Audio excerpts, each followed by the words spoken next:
বিসমিল্লাহির রাহমানির রাহিম। রিয়াদুস সালেহিন প্রথম খণ্ড, অনুচ্ছেদ ৪৮। সৎ লোক, দুর্বল ও মিসকিনদের কষ্ট দেয়ার বিরুদ্ধে সতর্কীকরণ। মহান আল্লাহ তাআলা বলেন, যারা ঈমানদার নরনারীদের কষ্ট দেয় এমন কোনো অপরাধের জন্য যা তারা করেনি, তারা মিথ্যা অপবাদ ও স্পষ্ট পাপের বোঝা বহন করে। সূরা আল-আহজাব ৫-৮। কাজেই আপনি ইয়াতীমের প্রতি কঠোর হবেন না এবং ভিক্ষুককে ভর্ৎসনা করবেন না। সূরা আদ-দুহা ৯-১০।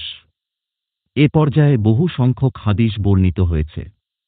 তন্মধ্যে রয়েছে পূর্ব অনুচ্ছেদে আবু হুরাইরা রাদিয়াল্লাহু এর বর্ণিত হাদিস।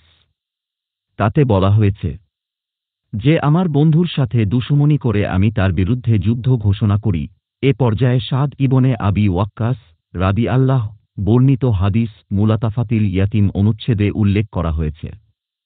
নবী সাল্লাল্লাহু আলাইহি ওয়াসাল্লাম বলেন, হে আবু বকর, তুমি যদি তাদের ইয়াতীমদের অসন্তুষ্ট করো, তাহলে তুমি তোমার রবকে অসন্তুষ্ট করলে। হাদিস নম্বর ৩৮৯। জুনদুব ইবনে আব্দুল্লাহ রাদিয়াল্লাহ থেকে বর্ণিত। তিনি বলেন, রাসূলুল্লাহ সাল্লাল্লাহু আলাইহি ওয়াসাল্লাম বলেছেন, যে ব্যক্তি ফজরের নামাজ পড়ল, সে আল্লাহর দায়িত্বে এসে গেল। অতঃপর আল্লাহ যেন তাঁর দায়িত্বের ব্যাপারে তোমাদের কোন কিছু অসদ্ব্যবহারের দাবি না করেন। কেননা তিনি যখন কাউকে তাঁর দায়িত্বের ব্যাপারে জিজ্ঞাসাবাদ করবেন এবং তাকে যদি এর বিপরীত পান, তাহলে তাকে উপুট করে জাহান্নামের আগুনে নিক্ষেপ করবেন। ইমাম মুসলিম হাদিসটি রিওয়ায়াত করেছেন।